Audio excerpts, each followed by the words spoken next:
The President of the United States addressed a crowd in Harrisburg, Pennsylvania. My mission is to help him address you. I'm Randall Terry. This is Voice of Resistance.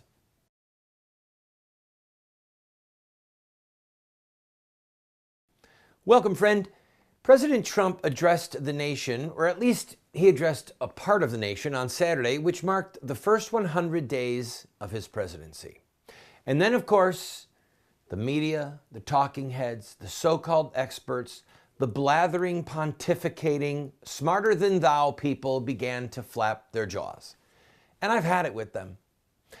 Because most of us work, because most of us have a life, we did not get to sit in front of the television screen for an hour on Saturday. And so one of the best services that I can give to you, if I am a part of your regular viewing menu, is to just let you hear President Trump in his own words, okay? You don't need another talking head telling you all about his speech and what it really means, Alfie, okay? So this program, tomorrow's program, maybe even the program after that, we're just going to let President Trump talk to you. We are in over 30 million homes. How many hundreds of thousands are watching who did not get a chance to see President Trump on Saturday? I don't know, but I view this as a service to you, a service to our country, and giving President Trump the ability to speak directly to you, a part of the American people. I hope you enjoy his speech. Gentlemen, it is truly great to be back in the wonderful, beautiful state of Pennsylvania.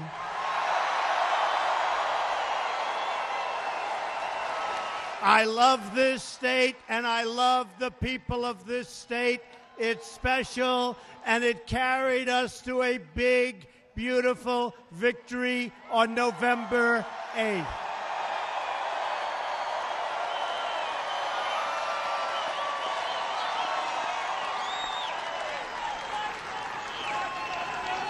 I want to recognize some of our friends that have helped us so much. Congressman Scott Perry, G.T. Thompson, a couple of my originals, Mike Kelly, who I watched on television. He was great. Where's Mike Kelly?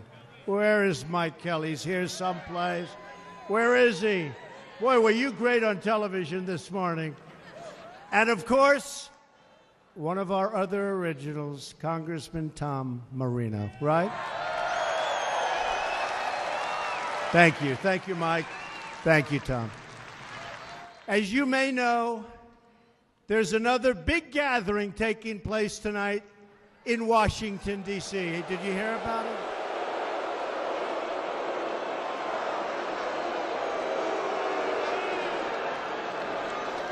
A large group of Hollywood actors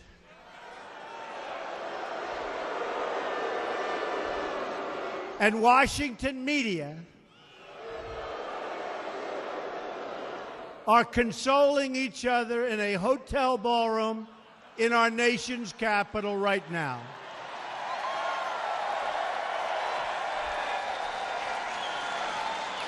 They are gathered together for the White House Correspondents' Dinner without the president.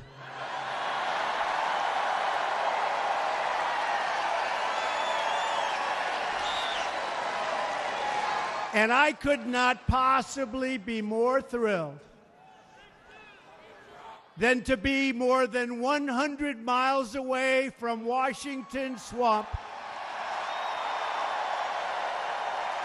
spending my evening with all of you and with a much, much larger crowd and much better people, right? Right?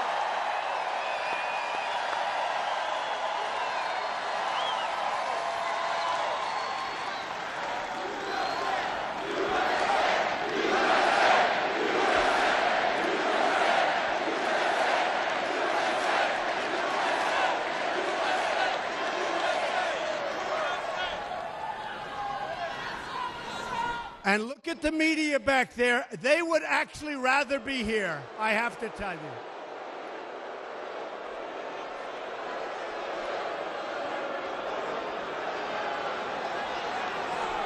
That's right.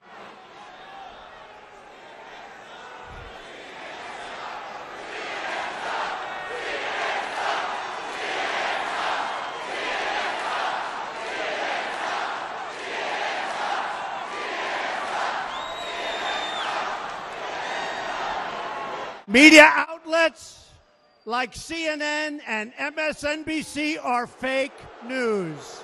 Fake news. And they're sitting and they're wishing in Washington. They're watching right now. They're watching. And they would love to be with us right here tonight. But they're trapped at the dinner, which will be very, very boring. But next year, maybe we'll make it more exciting for them in Washington and we'll show up. But we have a good chance of showing up here again next year, too.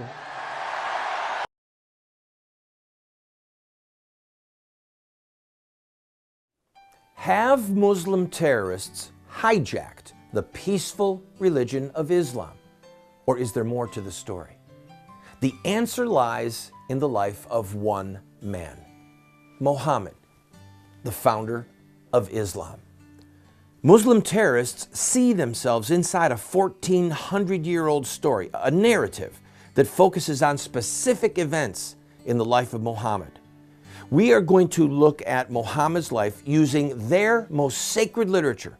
We will look at Muhammad at the Battle of Badr. We'll see him deal with those who mock him. We'll see the times when he used deception. We'll witness Muhammad's anti-Semitism. And yes, we will discuss Muhammad and his teachings concerning sex, slavery, and jihad. Friend, if you want to understand Islamic terrorism, get this series today.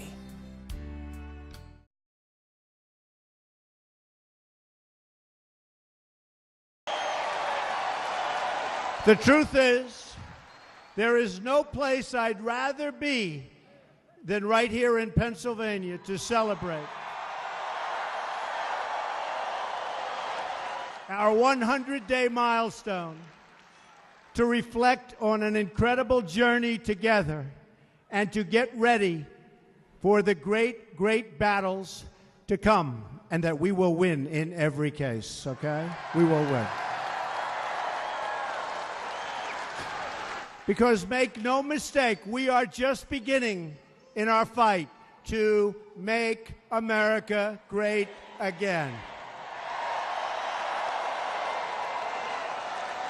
Now, before we talk about my first 100 days, which has been very exciting and very productive, let's rate the media's 100 days. Should we do that? Should we do it?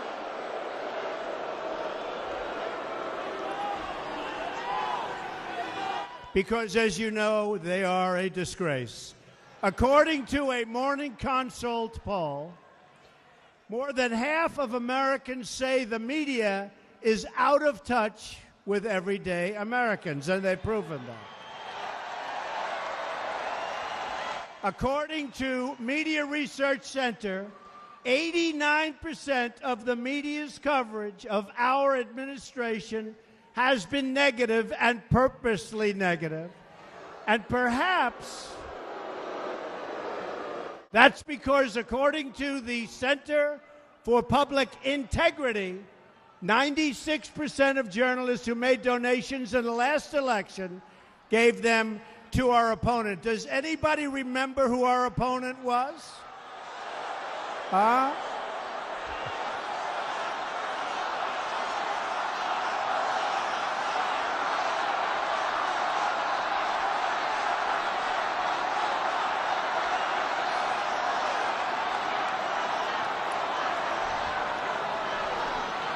That was some opponent. Finally, according to a poll last year from the Associated Press, only 6% of Americans have a lot of confidence in America. That's very bad. That's much lower than Congress, by the way.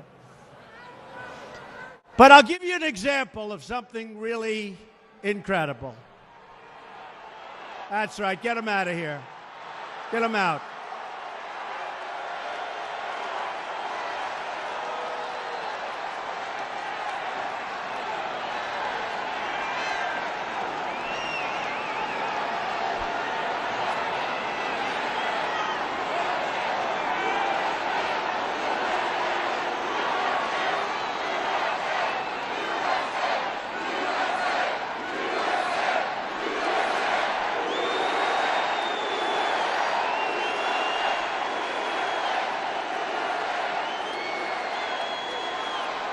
Thank you.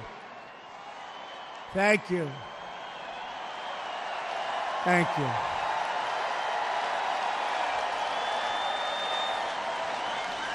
Do we love our law enforcement or what?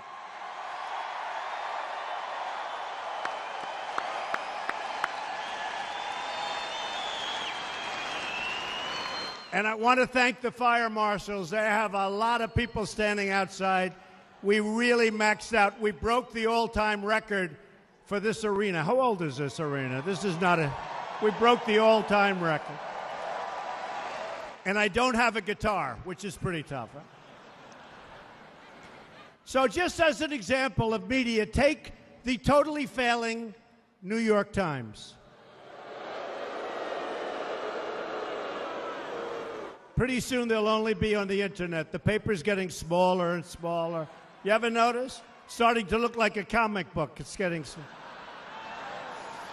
But I will tell you, because I watched, and I used to be in the real estate business, they sold their beautiful New York Times building in Manhattan, a cathedral to journalism, such a beautiful, beautiful building, for around $130 million.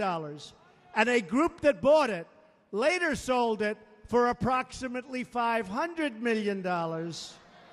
And now they live in a very ugly office building in a crummy location.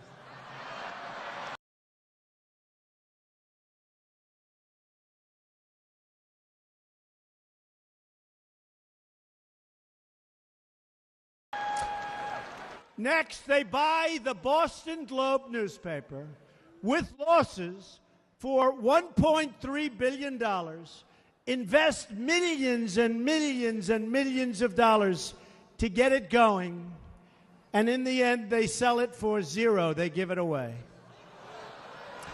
And then they write nasty editorials and op-eds telling me how I should be handling world events and our country. Tell me. But that's what we have. They're incompetent, dishonest people who, after an election, had to apologize because they covered it, us, me, but all of us. They covered it so badly that they felt they were forced to apologize because their predictions were so bad. You remember their predictions? They lost a lot of people because of the way they covered. So here's the story. If the media's job is to be honest and tell the truth, then I think we would all agree the media deserves a very, very big, fat failing grade.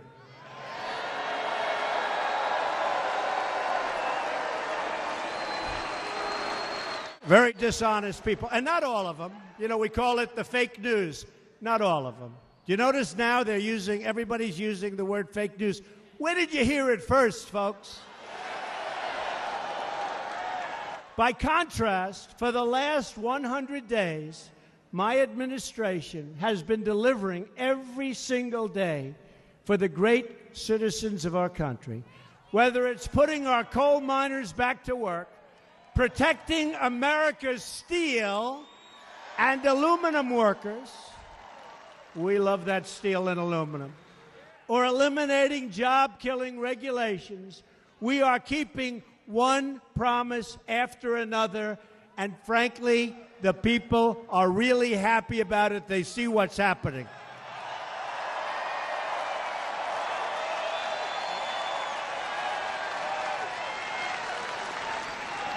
But to understand the historic progress that we've made, we must speak honestly about the situation that we and I inherited. Because believe me, the previous administration gave us a mess.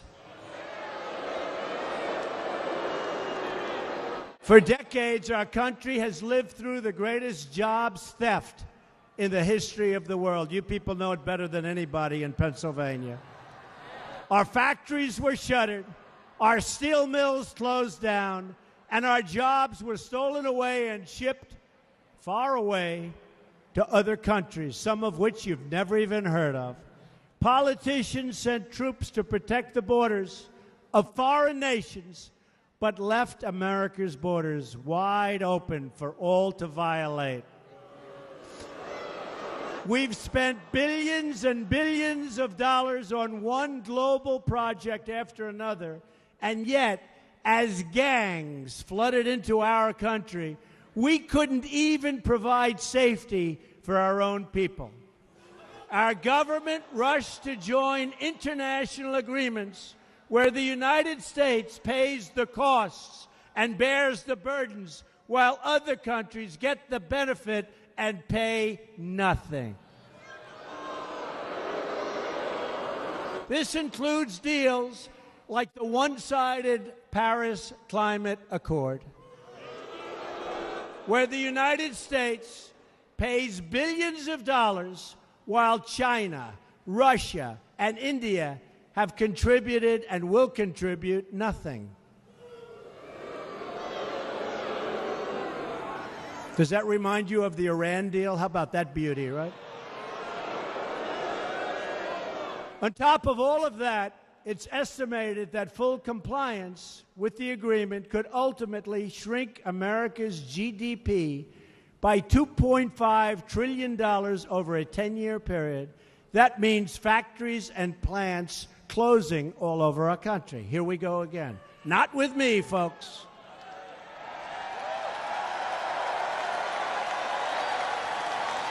Those are the facts, whether we like them or not. The dishonest media won't print them, won't report them, because the Washington media is part of the problem. Their priorities are not my priorities, and they're not your priorities, believe me.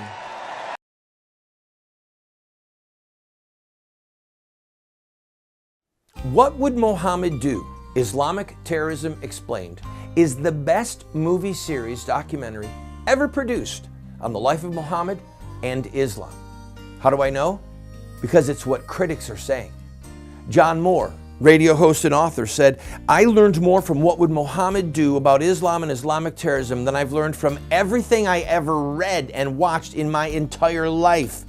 Best-selling author Dr. Bill Warner said, "What Would Mohammed Do is the best movie series, TV production on the life of Muhammad and Islamic terrorism that has ever been produced." Friends, this is what the experts are saying. No one has ever done what we've done. I encourage you to get 1, 2, 4 copies. Call 304-289-3700. That's 304-289-3700, or order it at the address or the website that you see on the screen.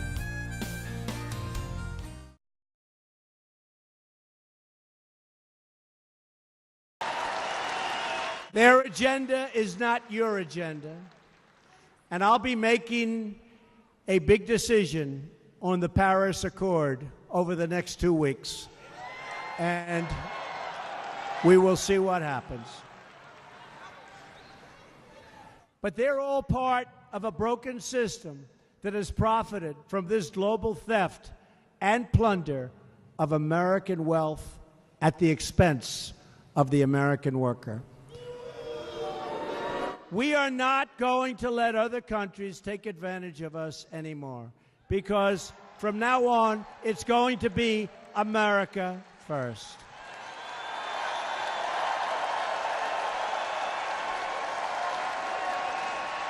And I have to.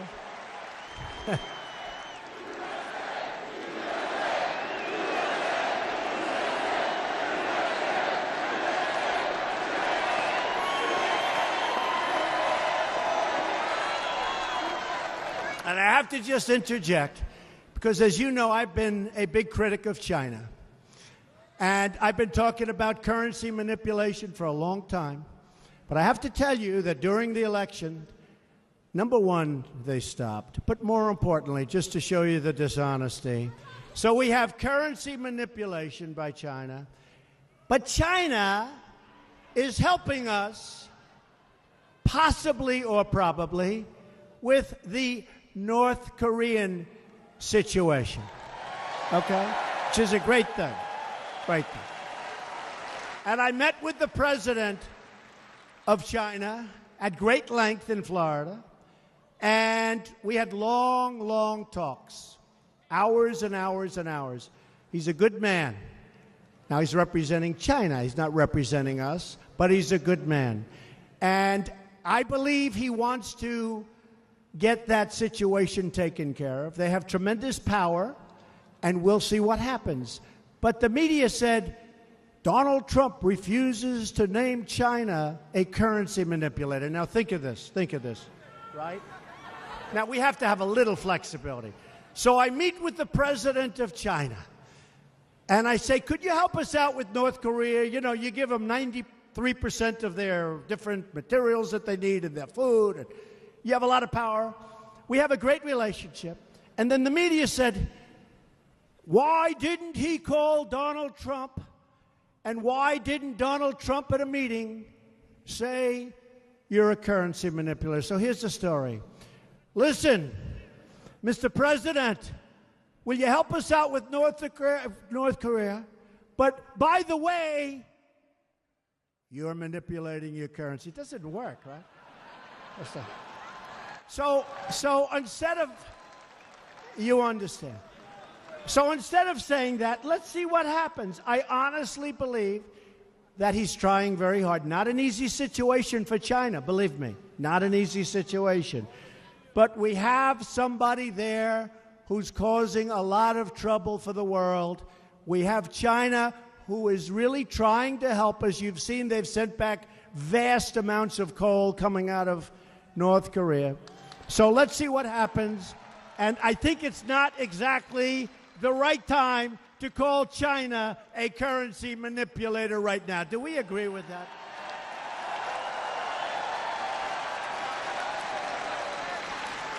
But they never say that. They say, why didn't he do it? So I promised you in my inaugural address 100 days ago that now arrives the hour of action. And we've, believe me, started from day one.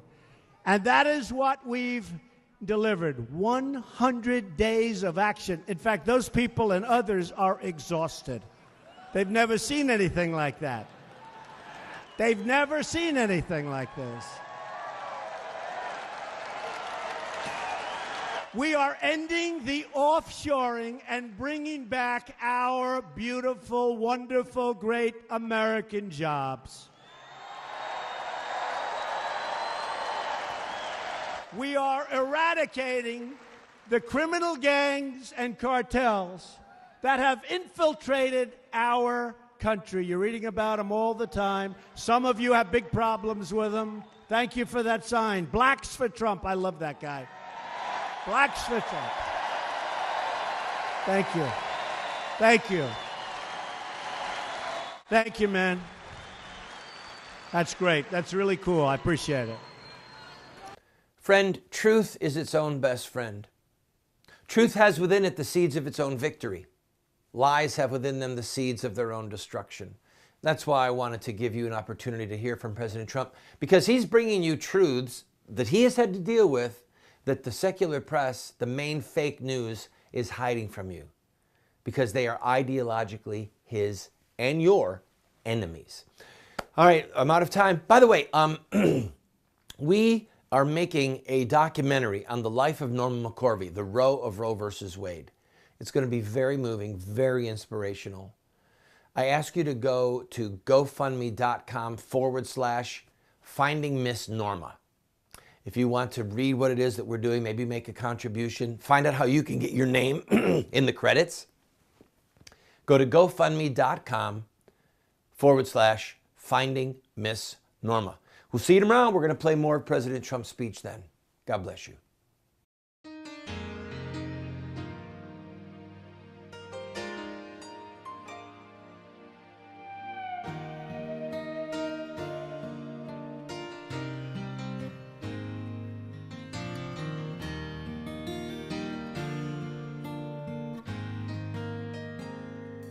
Mm-hmm.